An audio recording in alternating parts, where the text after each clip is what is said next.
timed it perfectly. Yeah, look at that. Happy New Year. Happy New Year. First Super Thundercast of 2016. It's a bit weird saying Happy New Year when it's like the last week in January. I stopped saying it after the second. It annoys me. New Year. It's just another day. To be fair, 2016 so far has been a bit shit.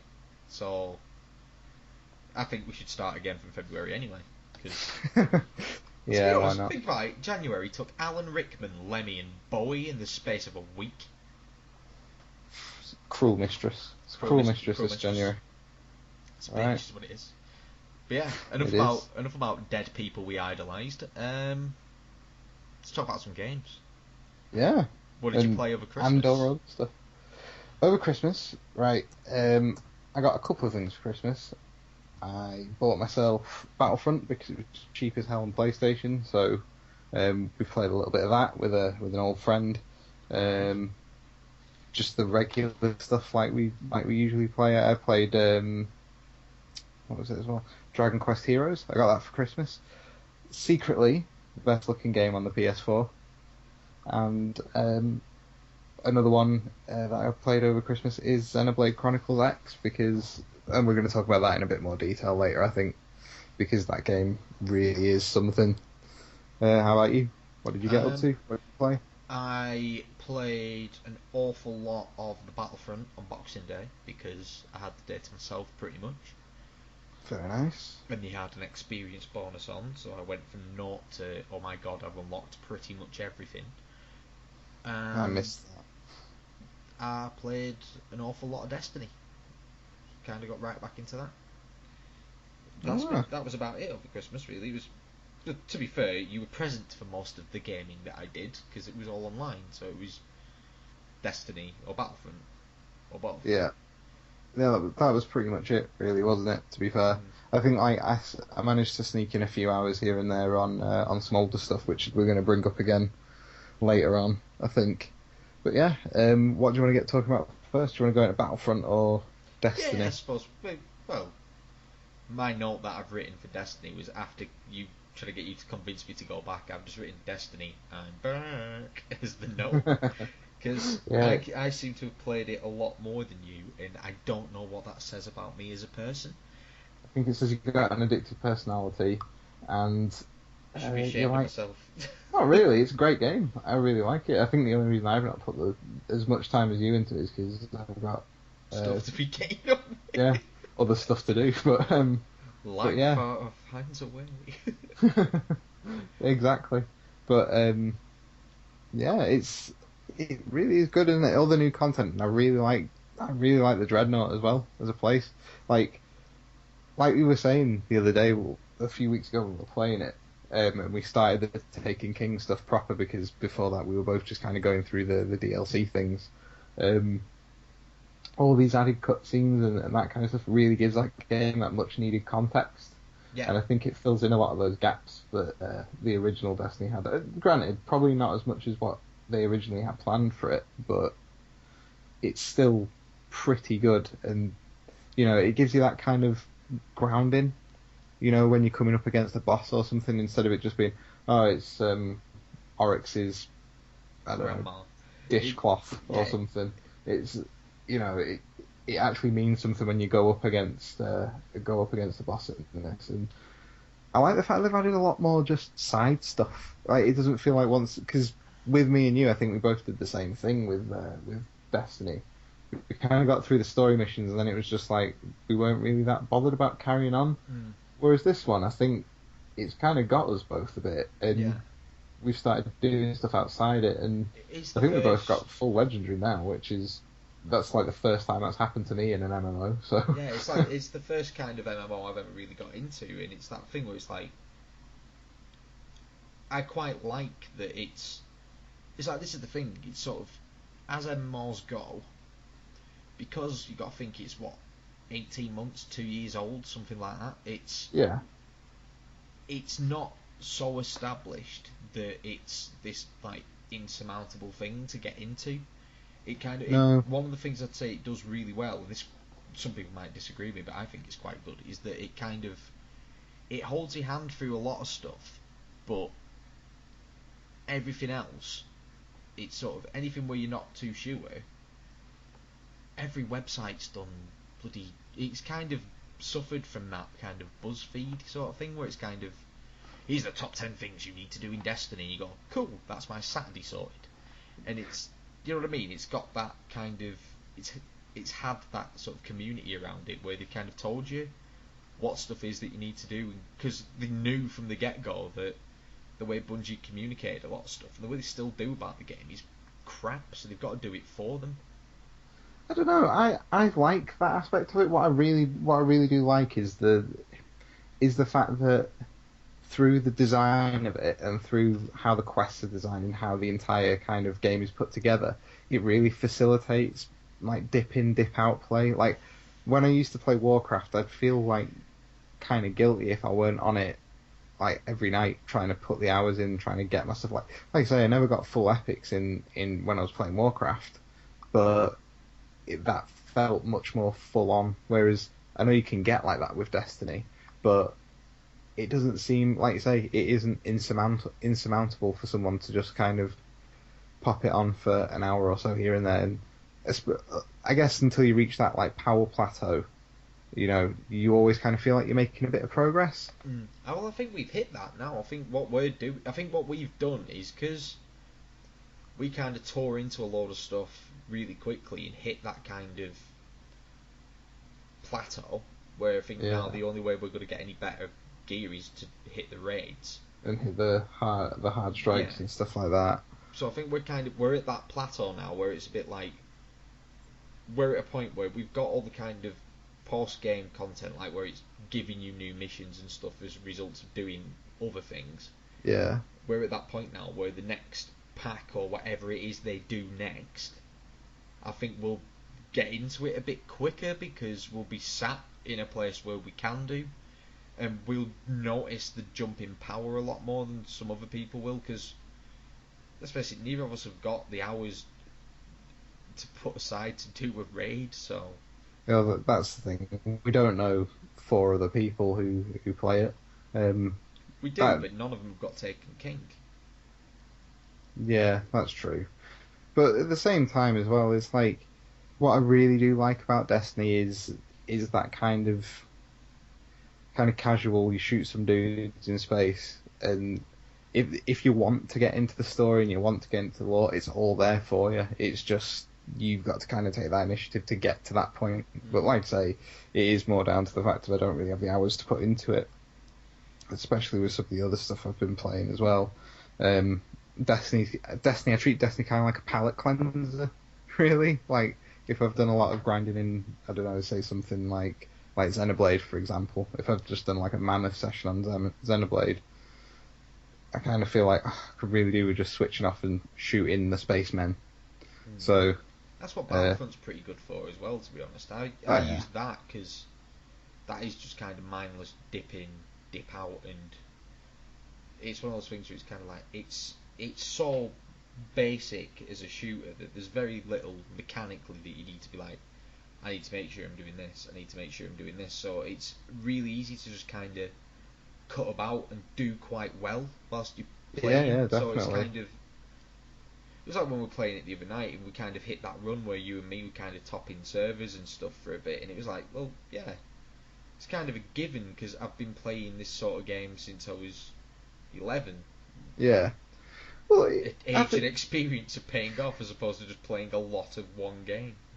I think Battlefront as well, like, what I'm most impressed about with Battlefront, and I think every review that is written about Battlefront says it, is the attention to detail. And I always, some of the times I die is when I'm running past something and then stop to look at it.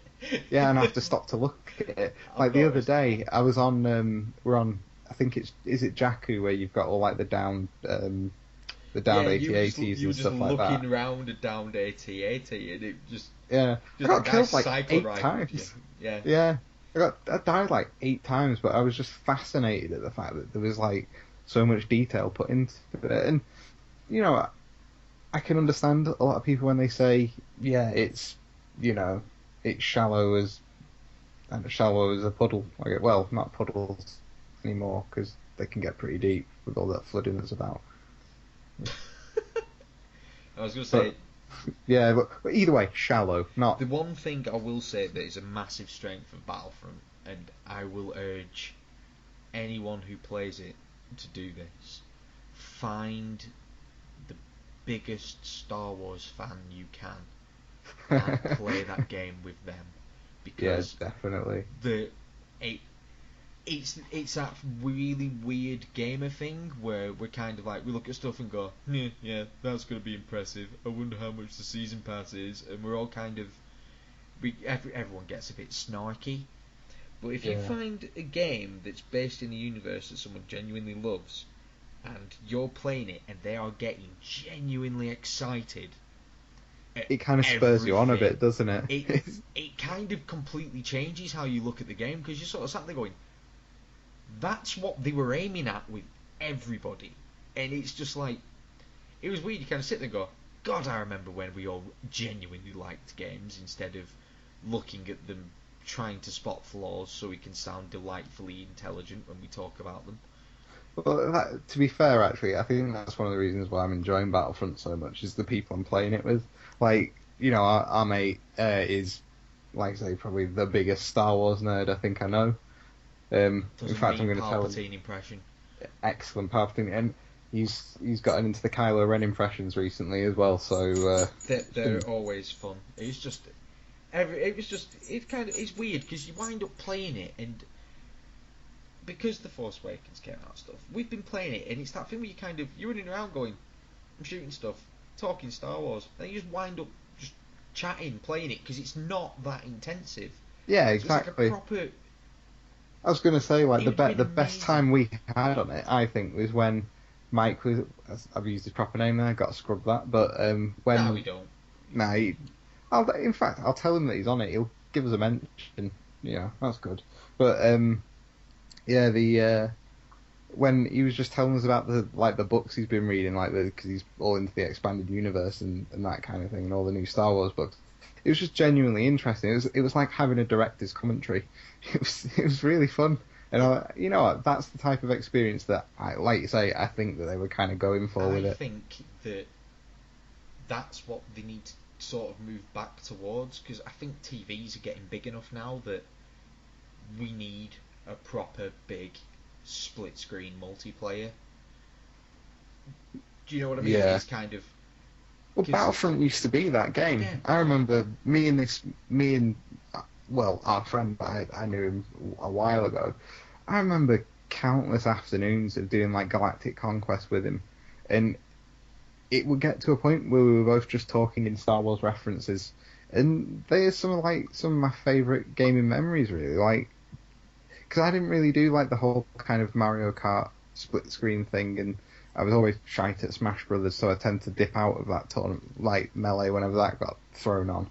So, like, Battlefront to me was kind of like the original Battlefront. I mean, not this one, but this is a really good callback to those memories. Probably as well because I'm playing it with, like, you and this other guy who I've known for a while, and it just, you know, takes you back a bit. Very much like Star Wars does. Well, it's that thing where it's kind of... It's that gaming sort of memories kind of thing. 'Cause it's... I don't know why all of a sudden they decided that gaming was this sort of geeky, solitary experience for a lot of people. Or it's portrayed as that, because for us, it used to always be, we'd power around to someone's house. Yeah. We'd be playing single player games like DS's, or someone would be on the Xbox, someone would be on the PC. But we'd all be talking, and we'd all be playing and having a laugh, and every now and then we'd throw on like Smash Brothers, or there was that time when everyone was playing Pokemon, and then you and me got bored and put on Street Fighter. And played Street Fighter for 6.5 hours. But it was also like the amount of times when we'd like for example, when you had your house empty and we just played like Tales of Vesperia and Call of Duty in both rooms and stuff like that. It was 2 days. And... Yeah, it was a lot of fun. And that's again, I think that's why these games like Destiny and my Battlefront, I'm enjoying them so much at the minute, because you know it harkens back to it a bit. Yeah, exactly. It's just good social gaming, I should say, not social gaming, because that reminds me of Farmville. You know, What? It's Farmville and stuff like that. It's But in add your that, friends to play games and unlock things. No, give me my yeah. content, you swine.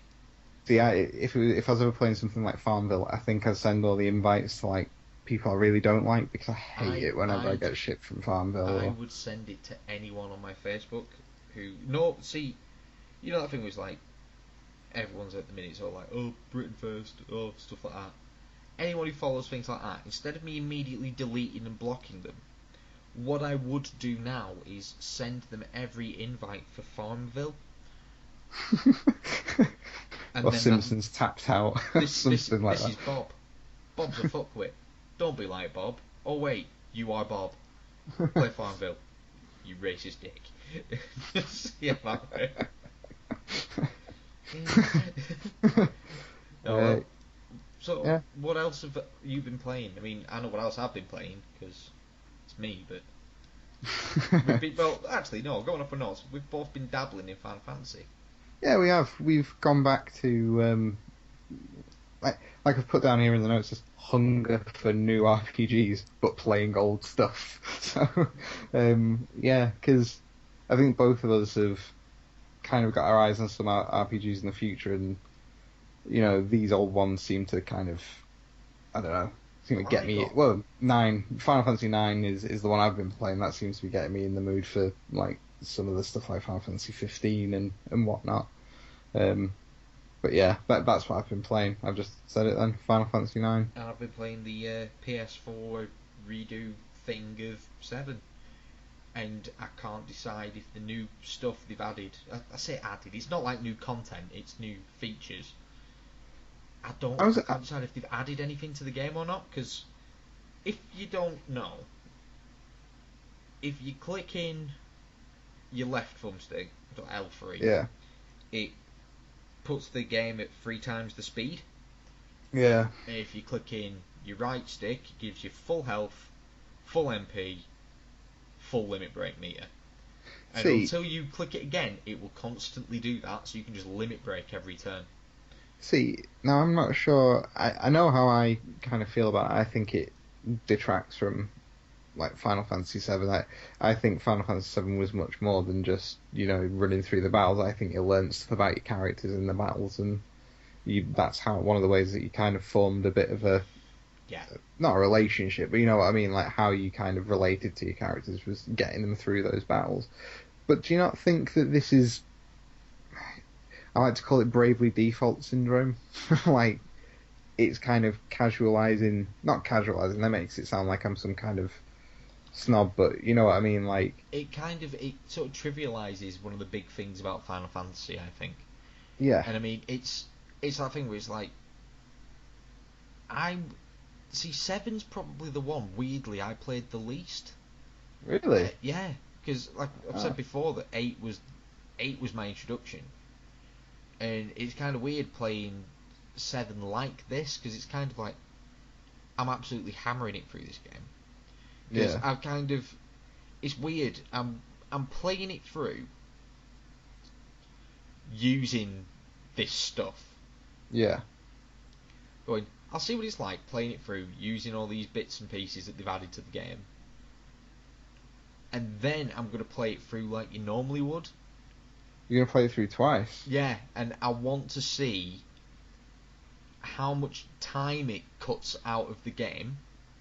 And well, obviously it's going to make it a shitload harder because you're not limit breaking every turn. Well, it's not just that, but like I imagine with like constantly healing, you see, in a way, I can imagine you hitting like almost like a glass ceiling. Like with you constantly healing, you actually no, I don't think you will hit a glass ceiling. I think what will happen is you won't necessarily think about your character setups in the way that you should be thinking about them. No, you literally grab. There's a couple of characters that are absolutely pointless with this new method, like Vincent. Yeah, his limit break is... hit limit break, do limit break, never control Vincent again till the fight's ended. And the problem with that is... Granted, he is a beast, but it's... The problem with that is, after you get him, a lot of what you fight heals based on fire attacks. and his first thing does lots of fire damage. Yeah. So he's kind of, I think it's the boss after you get Vincent. He's like a little sub boss somewhere, and it was healing off fire attacks, and I forgot it did that, and set Vincent off on his Galba What's It beast, and just it was a pain in the ass because it was just like Cloud and Red 13 doing everything, and then Vincent would go, and now to come in and do the flare move and give all your health back. And he was like, fuck's sake. The only reason I got through that fight was because I managed to get a crit in. See, I think as well that, like, that especially, it kind of says something, because at that point in the game where you get Vincent, the boss to get Vincent that you have to beat to get the key to unlock the door to get Vincent is one of the hardest bosses that you will have come across at that point. It is a difficult fight, and yeah, I remember you buy a limit break after every turn. Which I know, that's what I mean. It ruined it, to be fair. That's what I mean. I think it kind of the problem is, like, I think it's trying to hit that middle ground of going, right, this game's nearly 20 years old now, and people have been banging on about the story, and we want to give them the experience, so they're just gonna experience the story in as, you know, as short time as possible, because you can literally spend hundreds of hours in Final Fantasy VII. I think my longest save is like 112 hours long, and that's with doing absolutely everything. But obviously these new things are just there to kind of get you over the humps, kind of thing, because there are some really serious difficulty walls in it. Like, some bosses are just unfair at times if you're not prepared for them. But at the same time, like, I really cherish my experience with Final Fantasy VII. Like, those first few times going through it, where it was like every boss had that kind of trick to beat it, and it was working out that trick. And, you know, obviously with it being a JRPG, you've got that grindy aspect to it as well, which, you know, for better or worse, is gone. Well, yeah, you can turn encounters off as well now. Now that I do disagree with that. You can turn encounters off and just... So it's like, if there's bits where... I mean, I know that would be really useful on 9, where the encounter rate is way too high. Yeah. But on... if they do... I honestly think they're going to do 8 and 9. The same way they've done this one, and I'll get them, but... Well, there's the PC releases. Yeah. Of 8 and 9. I'm not sure what they did for the Final Fantasy VIII one, but apparently the Final Fantasy IX one, because I know Polygon, well, I think it was just generally announced that the Final Fantasy IX PC version, which is coming out, is having the same features as Final Fantasy VII. So, yeah, you're going to get to turn off your encounters and speed everything up, and I'm not sure if it'll do the limit break thing, because it's not like Final Fantasy VII. It's not one move that you use, is it? It's the trance stuff where it takes over for a turn. I guess you could refill that. I don't really know. Will do it as an auto limit break where it just... So you're essentially just got aura cast on yourself constantly. Well, I think it'll be okay, because each of the limit breaks on 8 were almost like a little mini... were almost like a mini game, weren't they? Cause yeah. And I think what it'll be is... it'll speed those up or make those easier. So, for example, Zells, you just activate it with instead of it being like it's always on, you'll just be able to click and it'll just auto complete it like perfectly. Yeah. So it'll always be like it always succeeds. Well, the thing as well, like with 8, if they've got like the whole like constantly healing yourself thing, that means you can confidently junction something like 100 Curagas to your health and not have to worry about using them, so you know, before your health starts dipping, because, you know, below like the maximum that it can be. So, you know what I mean? Like, that was one of my big complaints with Final Fantasy VIII system. I like the junction system. I'm a junction system apologist. I really like it. It's there to be abused. That's how I see it. But there was always that kind of thing as the most powerful healing spell. If you junction that to your HP, you get to, you know, max health the quickest. But obviously you can't use it, because the minute you go under, I think it was something like 75, it starts dipping. Like, your max health starts getting lower and lower. So kind of smart, kind of silly. I I personally don't think that these new features are something that I'd be interested in. But then again, I've gone through Final Fantasy VII more times than I care to say. This will be the thing. This will be the make or break for you then, because you're more familiar with it than me. You know Rocket Town? Yeah. Got to Rocket Town in 7 and a bit hours. I'd say, right. How far have you got in Final Fantasy VII before? Before this? I'm sure I finished it. Right, if you finished it, like for me, but obviously I can get to Rocket Town like before then, but I know this game like the back of my hand. But for someone who is, because if I remember rightly, Chris, you've probably not played this game for years now. Yeah, years. Years and years. Yeah, that's quite quick. I'd say that's quite quick. That's only because of the new features as well. Especially considering you got Vincent as well. Like, I remember grinding to beat I think he's called the Lost Number or something like that. I remember trying to grind to beat him for quite a while, and that added on one of my earlier playthroughs quite a lot.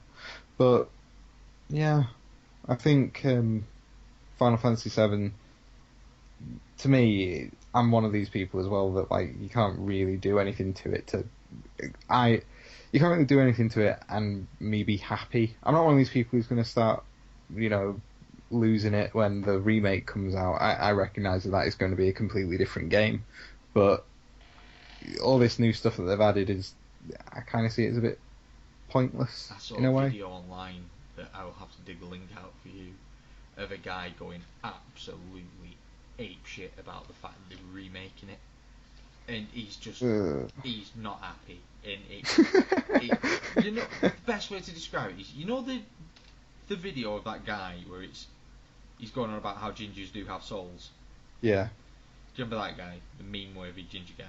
Yeah. Imagine that level of rage over Final Fantasy VII. Over the fact they're remaking 7. And he's like, he was just, like we were saying, they'll probably cut bits out more than anything. Yeah. And that was his biggest fear, was that they were going to tamper with the purity of Final Fantasy VII. Right. And he was just... So... He was like, I want my cross-dressing kind of levels of angry. At least he knows what he wants. If I can't see HD transvestites, I don't know how to live anymore. I think it'll be interesting to see what they do with that stuff, like if they will have it in some way, but I can't see it coming in the remake. I think the tone of the remake seems to be very much set like quite serious. I don't understand how you can call Final Fantasy VII pure after they made Dirge Cerberus, but that's just me.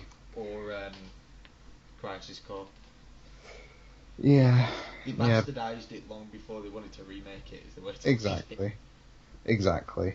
But yeah, I mean, even though I've played Final Fantasy VII probably the most out of any Final Fantasy game, I think I've been playing my favourite Final Fantasy game all this while, which is Final Fantasy IX. I don't know what it is about that game, the world that it's in, the characters, everything.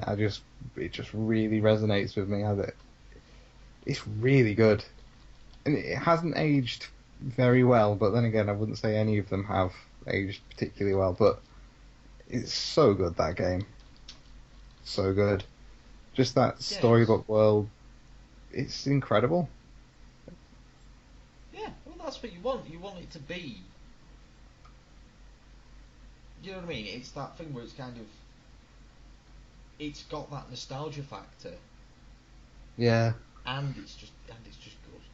Oh yeah, it's just great. I mean, I remember I'm up to the bit like I'm up to Limblum, which is like one of the big cities in the game, and just like little things here and there, like little bits in the sound design, like the sound of Zidane's feet kind of going across the marble floors and stuff like that. So the music going in and out of places, that kind of thing. It just really does take me back. Like I can remember spending like full Saturdays. I can't remember how old I was when it came out, but I know I wasn't very old. I think I was only about 13, 14, but I can remember playing like full Saturdays, getting up in the morning, playing it, having some breakfast, coming back upstairs, and just rinse and repeat all day. It was, oh man, that game. And like I say, like, it was kind of the first Final Fantasy I played where like there was a class system involved, like where not everyone could do everything if you wanted them to. It was very much a traditional kind of JRPG, I think, and I don't know, it's just absolutely brilliant. Have you finished 9? I think 9's the one I haven't finished. Yeah. Because I've got it, but it's the one that I never really sat down and played. Oh, you really should. You really should. It's got it's got a very kind of it in a similar way to how people like Bloodborne for that like bait and switch of thinking it's about werewolves and then all of a sudden it's like eldritch horror kind of stuff. Final Fantasy IX's got a very similar thing going on in it. I mean, I could kind of say spoilers, but it does have that like bait and switch in it, and I never saw it coming when I first played it. It was, oh god, it's brilliant, absolutely brilliant. Definitely one of those games that's like, if they did like a HDification of it, I'd definitely be all over it. I mean, even some of the writing in that game. I mean, the PS1 era Final Fantasy VII's, people always say like the same stuff about, oh, it's about emo people going on emo quests and stuff like that. Final Fantasy IX isn't that in the slightest. It's very optimistic. The entire tone of the game is just optimism.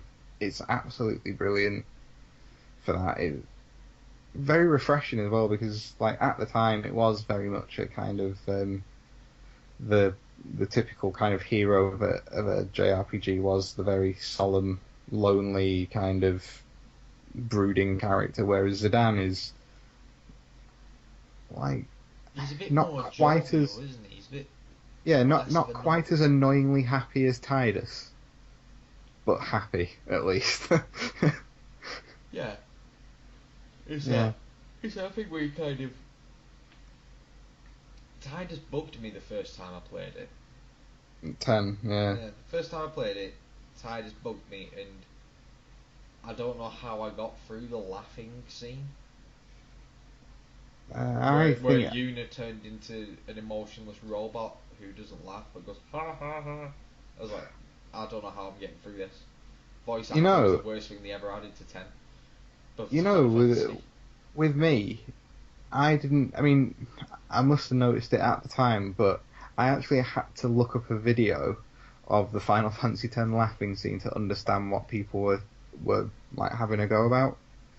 Like, 'cause I originally played it, I was in a bubble. Like, I didn't really have the internet until I went to college, and this game came out when I was still in high school. So, you know, I didn't really think it was all that bad until the internet, you know, absolutely detested it. Yeah. Well, and it is bad. It is bad. You are right. The voice acting in that game is a bit terrible at times. But it's a Final Fantasy game, and anyone who insults that game and says it's a shit Final Fantasy game doesn't know what they're on about, because it is actually brilliant.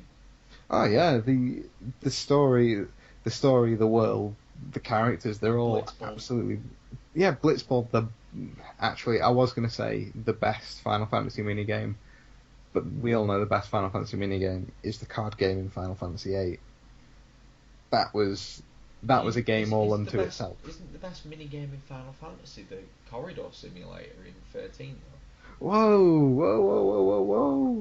I like 13. It's not great, but I like it. I don't think it's quite that bad. Like Final Fantasy 13 for me was very much a 30-hour long tutorial, and then you got to the game. It did a lot of like characterization and stuff in that time, obviously, but I can remember being 30 odd hours in and still getting like a tutorial message and thinking, when will this end? And then you get to Grand Pulse and it opens up and it's stunning from then on out. but I don't think I actually finished 13 though. I think I did what I did with a couple of other RPGs and got to like the last boss, saved at a point where you couldn't really grind and just lost interest. I should go back and finish that one, to be fair. I did like it. Then you can play the additional ones. 13.2 and 13.3. Yay. 13.2 or 15 and 16 to give them how their actual numbers would be. Yeah. Well, I remember the demo for Final Fantasy 13 too. I've got like a really checkered history with the demo. I've downloaded that demo is probably the thing I've downloaded the most times on the PlayStation Network, because I played it and I thought to myself, it can't be that bad. It can't be that. And then I get to a certain point and I'm like, I really don't like this battle system in the slightest. And I don't like Sarah as a character. And I don't know who this guy is, but he's annoying me right now. So, yeah, and then I have like this kind of amnesia and forget all that and then re-download it and try it again and then get to the same point and go, not for me. Whereas the 13.3 demo I actually kind of liked. I'd be interested in playing that, but I'd get that weird OCD thing of wanting to finish 13 and 13.2 before I even gave that a proper try anyway. You get stuck in a loop of playing subpar games. Yeah. I mean, yeah. This is turning into a bit of a Final Fantasy retrospective. Yeah. And then I look at what's coming up on my notes and go, there's a disconnect there. Because we tried something new and I don't know whether it's going to work. But do you want to go through some of the Q&A stuff we did, or do you want to talk about some of the other things we've had inflicted? Or do you want to talk about the thing you inflicted on me? Right, well, first of all, let's talk about the thing I inflicted on you, because I think this is going to feed into something else later on that's probably going to happen next month, I think. Yes. But yeah, I got Chris, right, in the whirlwind of going, we need features, we need stuff to do on this podcast, where who cares what we have to say about things, we need to do stuff. I came up with an idea of going through games in our backlogs that we're not too sure about, but we get the other one to play and we see what they think.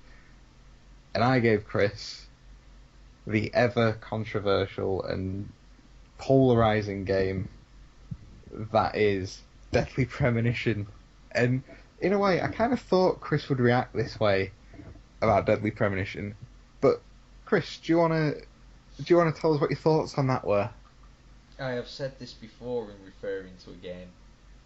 I have played some shite in my times. I played 2 Worlds, and this was in a different fucking league of awful.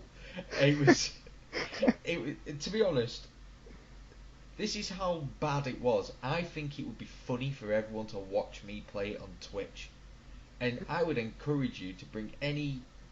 If you have a child in your family and you are worried about their ability to understand swear words, put them in front of that stream and they will learn some shit. Because, oh my god, it is bad. It was just... It was like the doubt... See, the problem I've got is Swery follows me on Twitter, as he follows you, as he probably follows everyone who follows him. I think he does. Because he needs the validation, because he ain't getting it from the mainstream games press.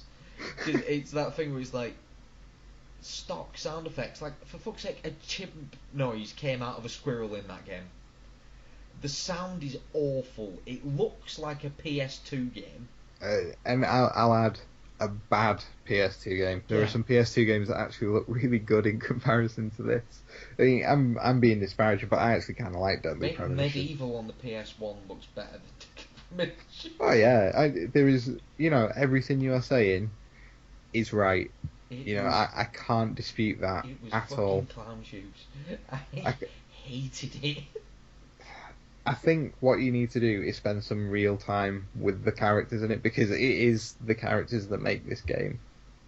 I think I got up to a bit. You go through a couple of I suppose you could call them dungeons. They're just like those Resident Evil 4-esque sections where there's really ropey combat and God knows what them monsters are.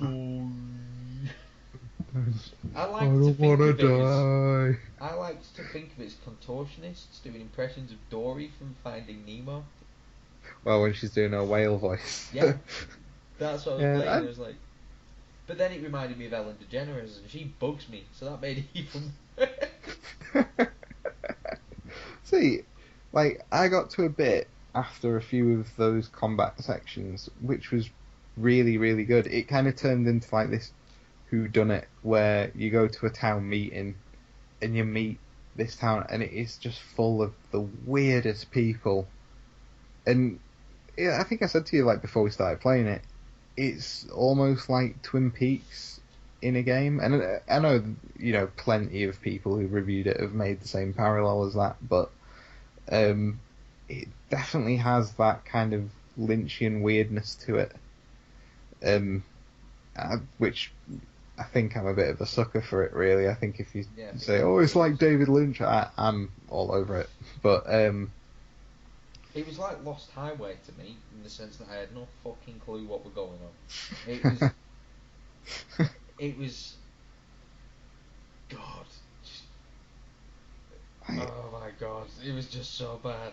There's one bit that I thought, like, obviously we didn't get to it, but you know, if you do play it more on Twitch, like, hopefully you will get to it, and I'd be interested to see what you think. There's a moment where you get to go to dinner with the police, like the two police officers who you hang around with in it. You go to dinner at a diner with them, and they're very small town in how they think. Like, they think you're there trying to muscle them out of, like, their case, and, you know, the regular kind of uninteresting cop drama rubbish that tends to happen. But there's this really excellent scene where they ask him, like, I think they ask him something like, what's the most interesting dinner he's had, or what's the most interesting case he's had, and he proceeds to, like, describe in detail this serial killer case he was on, and just completely, like, horrifies them, and it's just a really funny scene. Like, that's one of the things that I think you'd like about it. This game definitely has a sense of humour and recognises that it is a bit crap in places, but there are other times when all that goes out the window and it presents you with absolute tosh, but with the straightest face.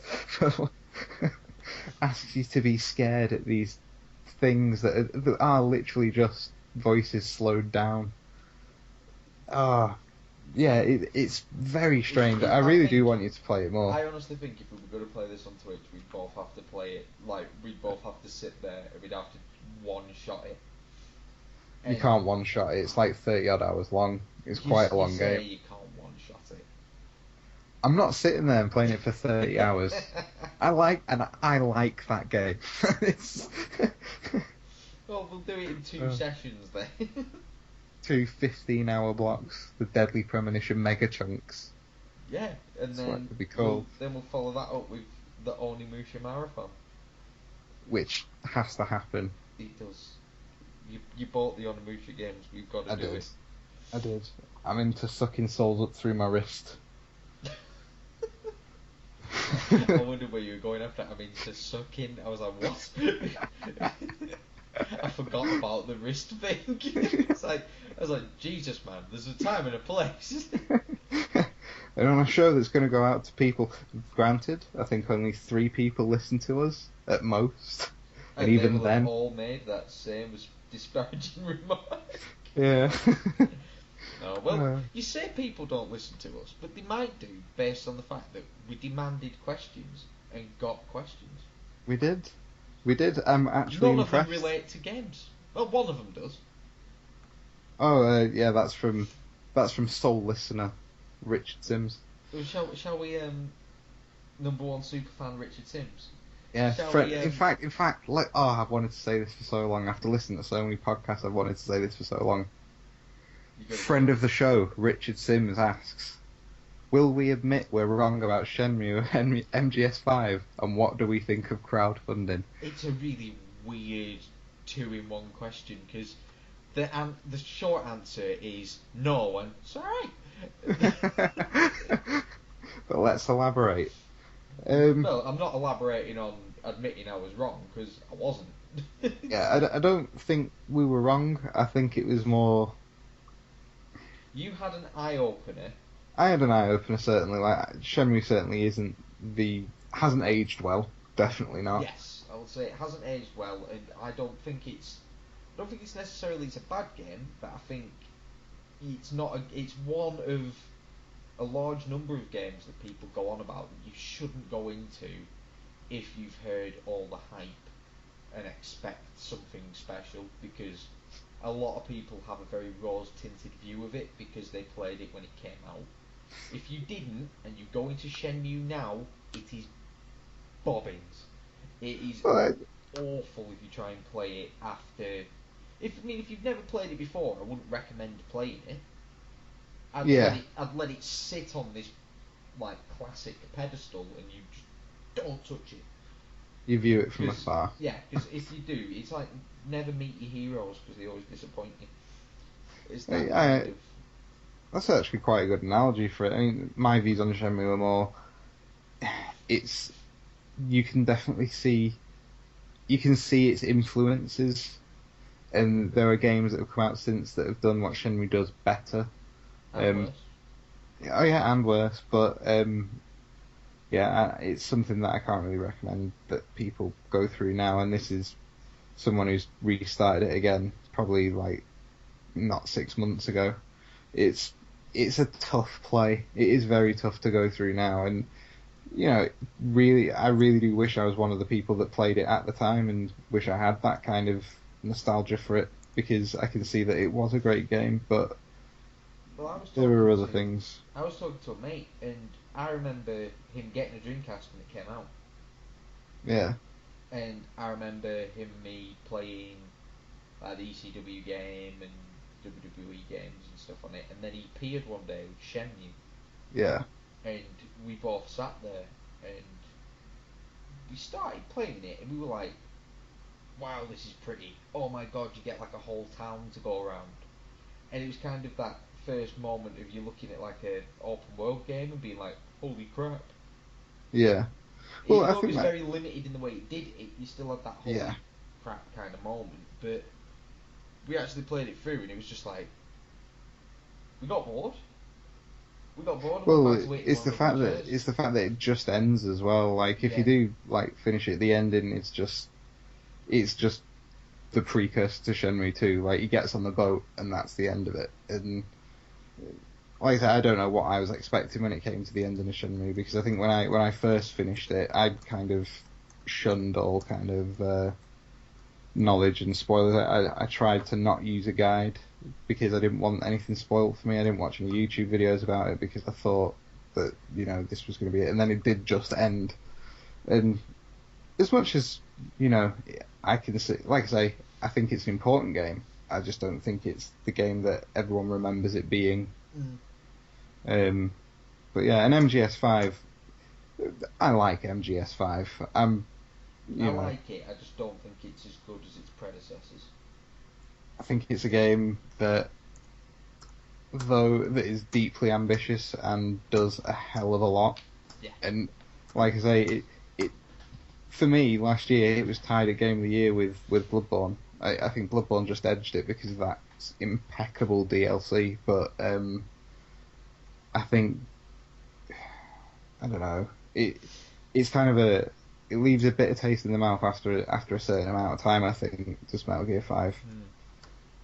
Just thinking of what the game that it could have been, and the story that they could have implemented, and that kind of stuff. But technically, everything about the game is spot on and perfect. It's just wasn't what I was expecting. Just very diffuse. Yeah, just everything is very diffuse. And like I say, Peace Walker wasn't my favourite. I know it certainly wasn't your favourite Metal Gear game, and that's the game it reminds me of the most. I mean, and then the other bit, what do we think of crowdfunding? I like crowdfunding. It let me make a film. But I think we've kind of talked about this before, haven't we? That it's like people kind of have this weird expectation with crowdfunding, though. They expect it to almost be like transactional. Yeah, like, which it isn't. It's like people go, oh, I'll give you some money for this thing, and they immediately expect that thing to appear. It's like, well no, you've got to bear in mind you're contributing to a project. You're not contributing to the finished product. You're contributing to the creative process. Yeah, you're paying to get this thing off the ground or funded to be made. What you aren't doing is buying the film or buying the game. You are paying for it to be created, and that takes time. It doesn't go into some special, here's a Kickstarter, everything will work magically fund where it has to happen. It helps get it there. It doesn't necessarily guarantee it's going to get there quickly. And if you expect, it's like the people who have all the pressure on them when they're making a Kickstarter to get it out by a certain time, and then everyone complains that their game's shit.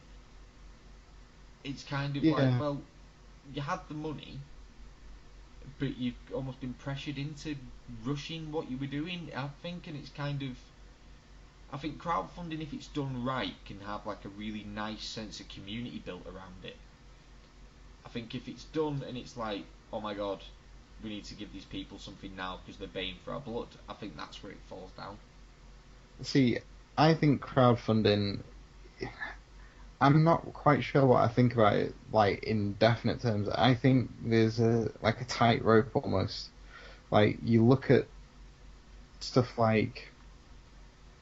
I don't know, you look at, like, some of the, like, kind of like the poster boy projects of crowdfunding, stuff like Mighty Number 9, and, like, another one, that Yogscast game that they were making, that massive snafu that happened where they raised, what was it, something like 300,000 quid, and then nothing happened and they didn't give anyone their money back or anything like that.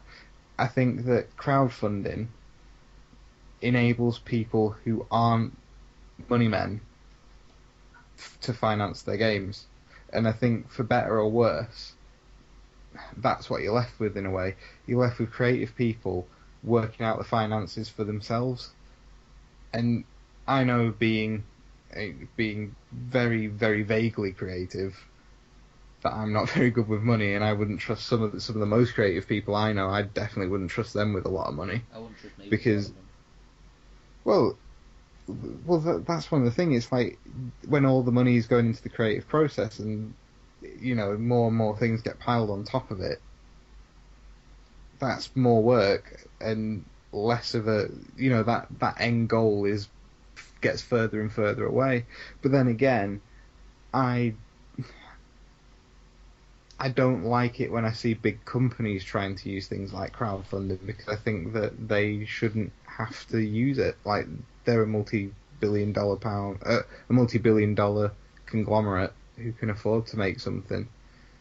But I guess in a way it does get these little niche passion projects off the ground, and that's something that I think gaming's lacking at the moment. I think crowdfunding, in a way, for all its problems and for all the things that it needs to work out, is enabling, like I said, things like Mighty Number 9, even though that's just been delayed again. Things like that. Is it Bloodstained or whatever it was? Yeah. The Castlevania looking thing. I just don't like how it's Shenmue 3, for example. Funding things like... That's the thing, it's like something like Shenmue 3 should never have had to be crowdfunded. No, but it's the only way it's happening. It's like all of Tim Schafer's games.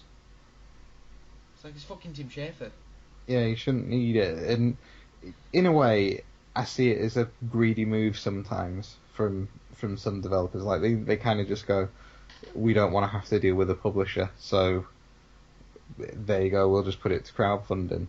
I mean, like I say, this is wildly speculative because I'm not... We don't know for definite. Yeah, we don't know for definite how it works. We don't know the pressures that you have as a developer, or the strains that you have when you've got a creative vision that gets stifled by money men, I guess. But, you know, it's like, I know that there are a few people out there that if they had a crowdfunding project, that I would definitely give them money, like Hideo Kojima, for example, if he said my next game is going to need to be crowdfunded, I don't know how I'd feel about it. Like, I know that I'd be getting the unfiltered Hideo Kojima experience, but at the same time, this is a man who makes these really elaborate games with really elaborate mechanics and isn't the best known for being the most punchful when it comes to his games. Like I say, I agree, it's not a transaction, it's not I'm paying for something here, but at the same time I want to be alive to see the finished product. Yeah. You know? Yeah, so that very long and convoluted answer is Rick's question. Answered. So, my other questions have come via random posts and stuff. So, Andy asks, what is Clocks? It's a clock. It's tells clock, the time. It tells the time, or it's a shit song by Coldplay. Choice is yours. Chris asks, how is Babby made?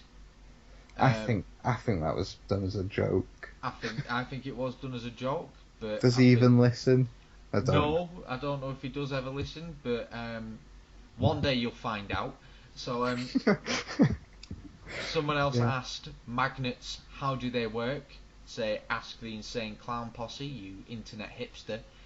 And the last one is from CJ from Twin Humanities podcast, isn't it? Yeah. Really cool guy. An awesome question, which is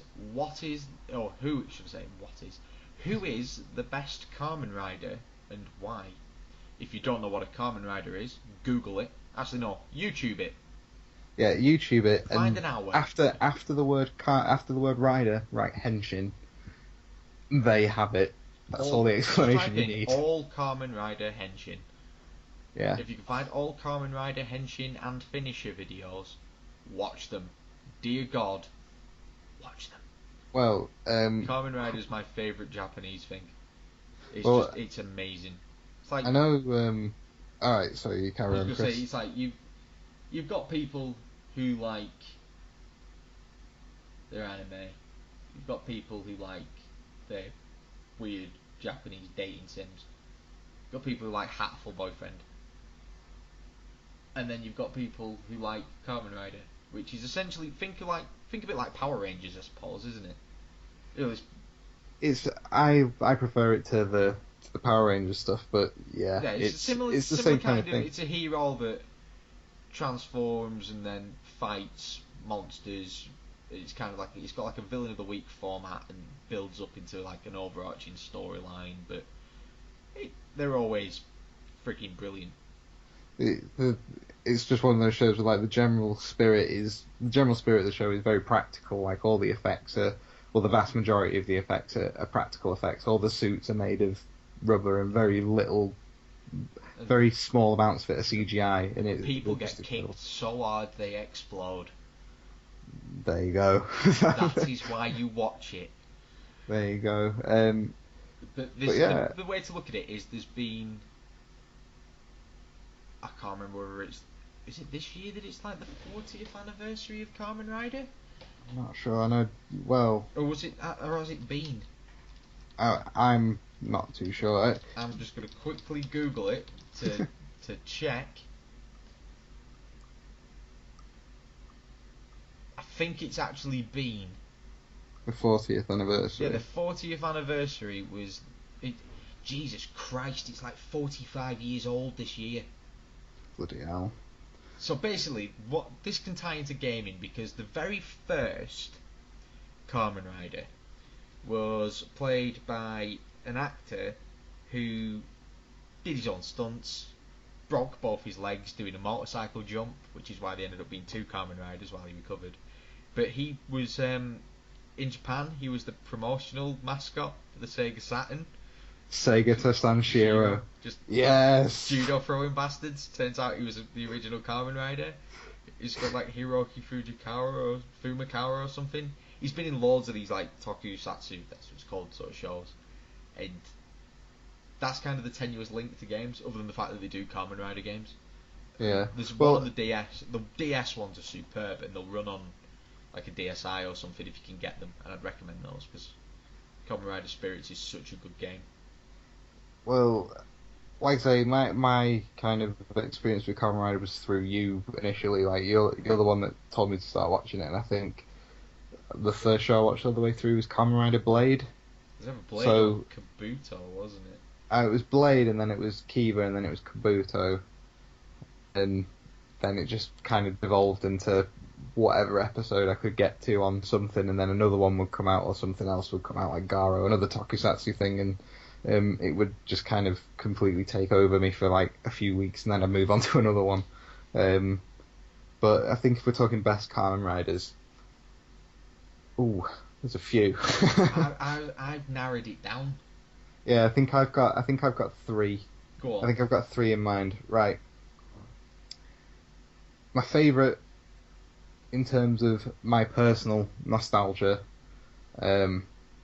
was Chalice. Kamen Rider Chalice from Blade. I can't remember like the form, the second form that he got. Oh, wild form. Yeah, his like wild form was absolutely stunning to look at. That thing was just... I remember looking at it and thinking, that is the coolest thing I've ever seen. It's really awesome. Like, and even some like the figures of them, like the those SIC versions that they do, like the super deformed ones, they just make it look even better.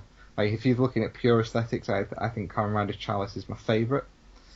I think number 2 for me, it's got to be one from Kabuto, simply for the amount of riders. I think if you're looking at like best Kamen Riders, statistically, one of them is going to be in Kamen Rider Kabuto. Yeah, there was basically Kabuto. There was tons of them. Yeah, I think, was there something like 13 of them? Oh, is that too many? I can't remember. There's a lot of them. I think there's 13 in Ryuki, which is the weird mirror, where they've all got powers that are based on like this mirror world and decks of cards. Yeah. I think Kabuto, there's a ton of them. Yeah. But it's just the thing Kabuto had going for it was just the main character was just so fucking cool. Oh yeah, he was just the best at everything. That was his thing, wasn't it? He'd just turn up and be like, there's a whole story arc that people kind of frown upon, where he's a bit like, he competes in what is essentially the Iron Chef. Oh god, yeah, I remember that bit. That weird like 3 episodes. Yeah, there's all sorts of weird shit goes on, and it gets all time travel-y, and there's like people double crossing one another, and there's people you think have died who then come back as different Kamen Riders to the Kamen Riders they were previously, and are still just as hard.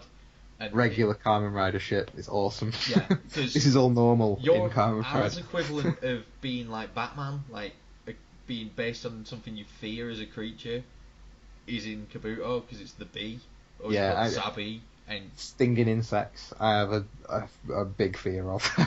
And it's basically he's in Kabuto. They've got, this is kind of a weird Kamen Rider gushing now. They get this armoured form when they transform. Everything's based around a belt that you get, and they transform. And Zabi he's designed a bit like a bumblebee. He's got like this big honeycomb armour on him.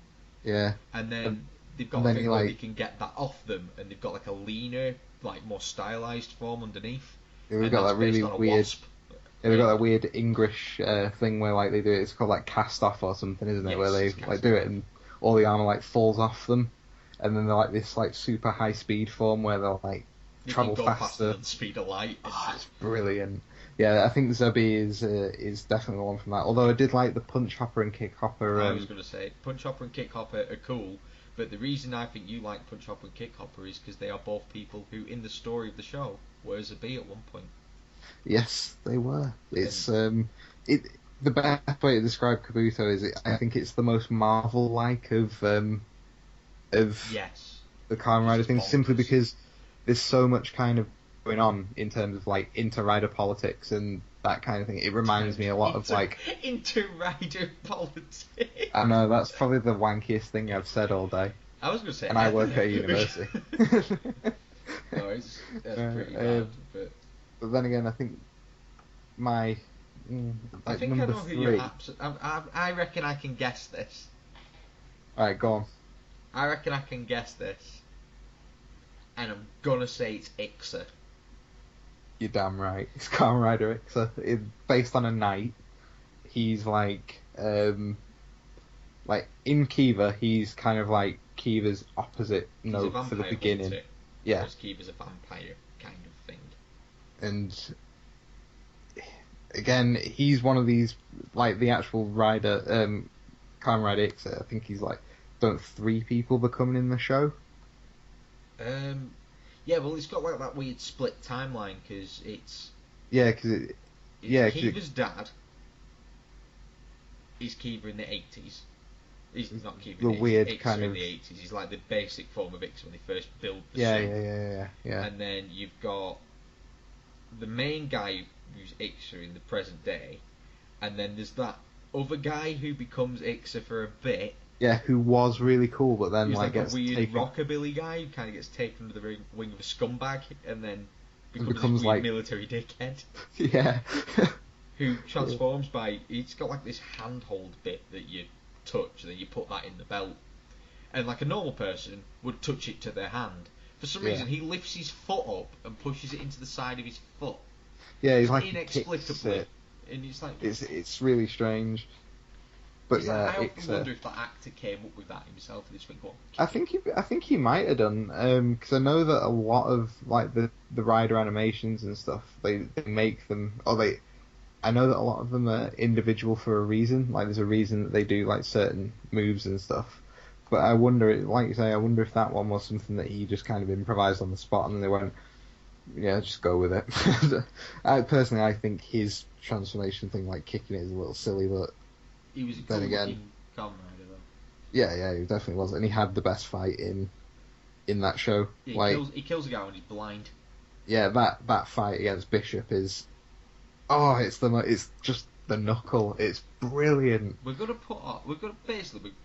I've tried finding it on YouTube since, Chris. I can't find it. I will find it for you, Fino. If you find it for me, that would be great because we're gonna have to tweet a load of this as examples, and I think. All right. Well, I'm thinking I'm going to change my Twitter avatar to a thing of Ixa now because he's just so good. You're gushing now. He's the best though. He's the best. So, what are your favourites then? My favourites. My favourites. My favourite. I kind of like. It's weird. There's two kinds of Kamen Rider because it stopped for a decade. Because you had all the original ones in the 70s and 80s. Yeah. And then it stopped during the 90s and it started again in the year 2000. The ones in the 2000s, there's 2 sorts of Kamen Rider. There's very stoic, I'm a superhero kind of Kamen Rider. And then there's the really, really happy Kamen Riders who are like, I'm just going to run around and kick people in the head. What of it? Yeah. Yeah. And I'm going to smile while doing it. Yeah. And I like kind of both ends of that spectrum are probably my 2 favourites. Yeah. And that's Kabuto. Yeah. Because he's the man. The actual Kabuto rider himself. Yes, because he's just cool as fuck. Yeah, he is. Or my favourite Kamen Rider series, because I've rewatched it recently and gone, yes, that one is the best one. That's Den-O, which is about it's about a guy who travels through time on a train, stopping monsters that are kind of like time travel-y monsters. So they go back in time through people to ruin the past to impact the future, and then he goes back in time on a train where he could be possessed by different ones of these monsters to give him different powers, but he's just a genuinely nice guy about it all the whole time. It's one of those things, it's kind of, aside from gaming, I think my other obsession kind of is Kamen Rider. As Al will attest to, in my flat I have a Kamen Rider shelf. Does indeed. It's quite the shelf. I say shelf, it's the top of a DVD bookcase thing. Well, but my desk has got... got... shelf. Sideboard. You've got a Kamen Rider sideboard. Aye. Oh, that sounds like the worst Kamen Rider. Kamen Rider sideboard. when he transforms, he just immediately fills with cups. The other, like, his the alternate Kamen Rider could be Kamen Rider Formica Table, or something like that. Kamen Rider Bureau. No, I mean, in my flat, within eye shot, there are 1, 2, 3, 4, 5, 6, 7, 8, 9, 10, 11. There's 12 Kamen Riders, 2 Kamen Rider heads, and a belt. Actually, no, think about it. Given the sheer number of this one Kamen Rider I've got, the original's probably my favourite. What, the like the very, very, very first one. Just Kamen Rider. Kamen Rider. Yeah. Because looking, I've got how he looks in the modern reboot that they did. I've got about 3 statues of what he looks like just normally, and I've got a weird little Kubrick of him, which is just stood on my desk. Yeah. I might need to take some of this to work and confuse people. No, it's definitely, that was definitely a really good question. I know CJ especially is really into like Kamen Rider Black, and he's been watching a load of the movies, and it's funny on my Twitter. Not Black. They did 2 series of it. There's Black and Black. Yeah, RX. Black and Black RX. Black RX was actually used over here. Yeah, it was. It was Masked Rider. Yeah. Which is what Kamen Rider essentially means. Yeah. Yeah, but bloody awful. What, Black or Black RX? No, Masked Rider. Oh, Masked Black Rider. RX is amazing. Yeah, it's a great show. It's got the best villain in it because there is an evil Kamen Rider, and he's almost like completely redeemable. Or if he's like Kamen Rider Darth Vader, it's called Shadow Moon. It's fucking amazing. Shadow Moon. Yeah, it's pretty cool. Seriously, Google him. Oh no, I've seen it. I've seen Black. He pops up in a lot of the a lot of the movies, modern anniversary movies they did as well, because he gets rider kicked by 40 Kamen Riders at once and sort of doesn't die immediately. He kind of tanks it, and he's like, yeah, what? I remember one of the weirdest movie ones I saw actually was I think it was a Kiva one, where they were just fighting a giant version of Kiva, or like, you know, like the gold Kiva, like the Kiva King, I think, or Kiva King form, or Emperor form. That was it, Emperor form Kiva. Do you remember that one? It's like a giant version of him. He's not like too giant, he's big. Just like if Terry Crews was playing him. Oh, you mean like the villain one in one of the movies? Yeah. Yeah, Ark he's called. What's he called? Mark? Ark. Yeah. I'm Kamen Rider Mark. That's what I mean. I misheard you. No, it's Kamen Rider Ark. I know a lot of the films I tend to kind of miss out on them.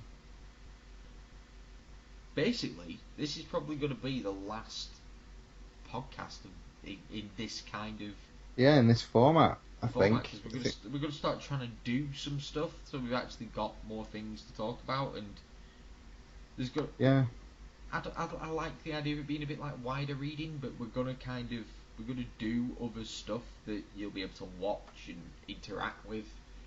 Hopefully, for the podcast, hopefully, so there'll be stuff that people can see, and we've tested out the idea of like a Q&A kind of thing. We want more questions from people. Yeah. So, Rick, tell people to listen to this. CJ, if you listen, cheers for the retweet, mate. YouTube's helping. People do listen to some of it. Yeah. That's what YouTube says anyway. But yeah, that's been another episode of Super Thundercast. Like I say, probably the last one of this type, but the last sprawling, rambling file of nonsense. Yeah, probably. Well, maybe not the last. We'll probably do like New Year's resolution was get good. We're determined. New Year's resolution was get good. We are 28 days nearly into it. We've not got good yet. It was the last podcast we did where I was listening to it going, oh god, yes, we've turned a corner. The quality's there now. The quality's there, and I'm forgetting that we'd recorded it on your mobile phone. And every now and then the beeps come on. No, it was just the fact that it was like you sat there listening to it going, yeah, this is really good. We're getting somewhere. Then all of a sudden it just went. It was like. Yeah. It was like I was writing a text to you going, the quality's really never mind. Yeah, Rick said the exact same thing, actually. Oh God. Like, oh, we're shameful. Yeah. Anyway, that's been it. Yeah. We'll see you at some point soon. Yeah. Yeah. Speak to everyone. See you in a bit. See you in a bit. Cheers. This is the weirdest podcast we've ever done.